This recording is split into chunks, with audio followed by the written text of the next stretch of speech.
la suppression du potentiel de l'enfant n'est pas un accident. D'accord?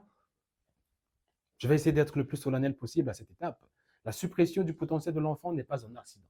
Ce n'est pas une erreur de système, ce n'est pas une négligence collective, ce n'est pas un manque de moyens, ou encore moins un manque de connaissances. Point du tout. Il n'en est absolument rien. C'est une architecture délibérée, construite, avec des objectifs précis, avec des hommes précis, des hommes et des femmes précis, à une époque précise. Et nous allons remonter à cette époque.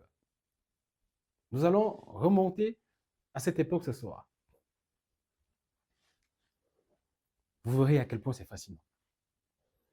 Mais avant de revenir à cette époque, je veux qu'on reste encore un moment dans la neuroscience. Parce qu'il y a quelque chose d'autre, quelque chose que la plupart des conférences sur l'éducation ne mentionnent jamais. La fenêtre se referme. La fenêtre se referme. L'état θ, donc l'état d'hypersynchronie θ, cette souveraineté neurologique naturelle de l'enfant commence à céder la place aux ondes alpha, aux ondes bêta, autour de 7 ans.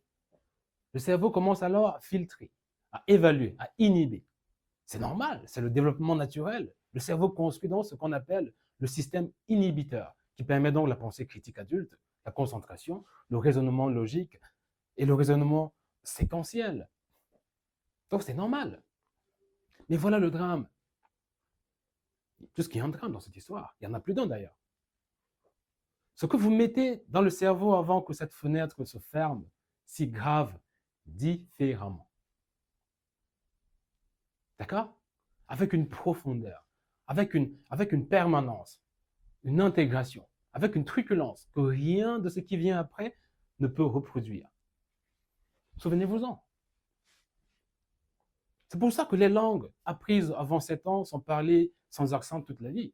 C'est pour cela que les musiciens formés avant l'âge de 7 ans ont une relation au son que ceux formés après ne développeront jamais complètement. C'est pour ça que les philosophes grecs, sans IRM, sans EEG, sans neurosciences, avaient quand même compris intuitivement qu'il fallait commencer l'éducation dès la naissance. Ils l'avaient compris. Il n'y avait pas d'IRM, donc imagerie à résonance magnétique. Regardez Platon, regardez Aristote, ces grands penseurs. Platon, Aristote,